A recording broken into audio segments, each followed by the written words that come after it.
Hello, loud thinkers! Vihara Wandering, an exhibition that's a visual narrative of the tales of two princes in two art forms. What are they? We're going to hear from Kumuda and Shivali, who are Singapore based contemporary artists. They have a keen interest in and inspired by folk art painting styles from India and the Southeast Asia. They are trained in Indian art forms from Southeast Asia, such as the miniature art, textile art, batik, murals, scroll art, and oil painting. What are they going to be doing in Singapore from the October 5th to the 8th? We're going to find out from them. Hello, ladies.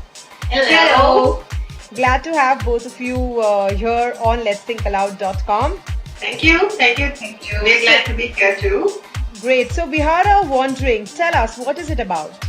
Vihara first started to take shape in our minds when we were researching the earliest origins of Indian art and its influence in the art of countries of Southeast Asia.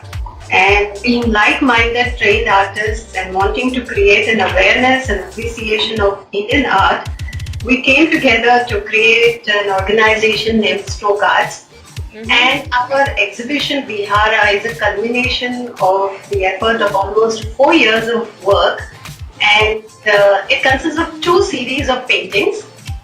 And this first series is to do with a visual narrative on the story of life of Buddha, and they are inspired by the murals of Ajanta Caves. It's located in Maharashtra, state of India, and this is a UNESCO World Heritage Site, and the murals were discovered in the early 19th century and 18th century when we had the British officers actually discover the caves.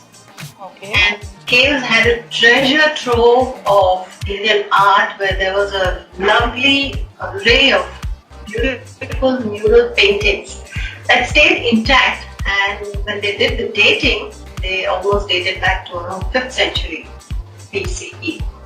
So these paintings are today still visible to us, and as viewers we can look at it, but because they have been affected and deteriorated through time, we thought we can bring a slice of that fantastic treasure trove to our audience in Singapore. So we cannot claim to say that we can replicate those paintings because it is impossible. But what we can do is we can, through our artistic expression, bring about a slice of that history and make it a little more contemporary and offer it to our audience over here. What are the styles of painting that we would probably get to see at Vihara? Okay, so one style is the Ajanta painting. We are trying to make a replica of that. And the second style is the Madhubani style.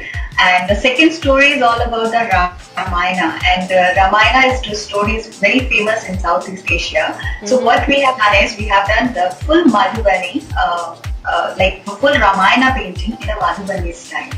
So it's a folk art, and it's a folk art from Mithila, and it's a state in Bihar. Okay.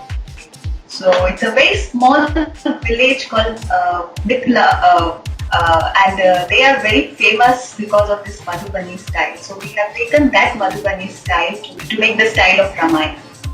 One interesting fact is that Mithila is also the birthplace of Sita, one of the central characters of Ramayana. And it is believed that this style of folk art originated when there was a wedding of Rama and Sita going to happen, and King Janaka, who is Sita's father, declared to the village people that please decorate your home in the most joyous manner because we have a wonderful wedding going to happen. So some amount of mythology involved in the origin of this art as well. Lovely form of storytelling through paintings is what one gets to see at Vihara, I believe. Yes, and that is exactly how we visualize ourselves. We visualize ourselves as storytellers, but we are using painting as a medium to tell stories. And most of the art forms in India are always something to do with telling a story of a personality or somebody who has made a huge impact on the society. So if you look at Buddha, it actually spread across the north of India to the west right until Afghanistan, and to the right until the gates of China. And this spread because of the Silk Route. This northeast highway or the trade route still exists in India. It is the main highway route, National Highway 1, which connects east and the west of India as well. And the journey of Rama was actually north to south. And geographically that is today, and it exists as a grand trunk route. And one more thing I would like to add is on the day of our opening evening, and I would like to add that we have the kind consent of the High Commissioner to come and inaugurate this event. But we also have a presentation talk by Mr. Sanjeev Sanyal. He is the author of a book called Land of the Seven Rivers, where he has reconstructed the history of India through its geography. Very interesting concept, because you are looking at events not as independent events in terms of a timeline, but what happened on the ground, that way people move. It started with an Indus civilization. So we have this presenter talk to us about the journey of these two personalities, Buddha in the east-west and Rama on the north-south. And it is connected with chapter 3 of his book. Lovely. So now there might be a lot of viewers who might want to come in for Vihara, who love art or the art form, who love history but may not love the art form as much. So what would you want to say to people who are aware of the history, but how would you kind of interest them to come for a painting exhibition which has such rich history attached to it? Straight away what we can say is visually it's a treat. So the paintings by themselves, if you look at the Ajanta paintings, we have stuck to the original figures. The only contemporary element that we have added is in terms of the paints that we use. So we have tried to use acrylic paints on canvas. And we, instead of using, what pigments were available at that time. So we have made it more contemporary in terms of its background, in terms of its treatment, and it's more contemporary so that people can identify and relate to those figures. And yet, it is a visual treat. Brilliant. It's very interesting that you told us what the history or the geography is about of Vihara, because now when we come for the exhibition, we know exactly what we are in store for or what we have to look out for.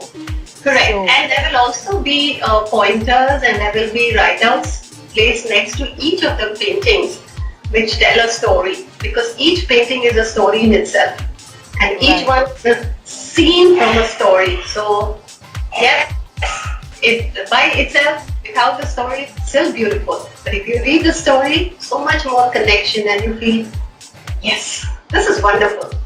Superb. So we're really looking forward to this. This is happening from October 5th to the 8th, 2014, from 11 a.m. to 8 p.m. That's right. The Gallery Arts House, 1 Old Parliament Lane. Yes. Brilliant. And this is a combined effort between Kumuda and Shivali. Yes. Can I say something about this? Sure. The unique fact about our art is that we often work on the same canvas, sitting across each other. Right. Or sometimes working in layers and bringing, what skill we have to the painting. And we each realize very early on in our projects that we have a set of skills that we can bring to the table and work on it in a complementary way. And it has produced excellent results. And this is very different from a typical concept of having individual expression of art. For example, Western art is all about having one person have his expression in terms of art.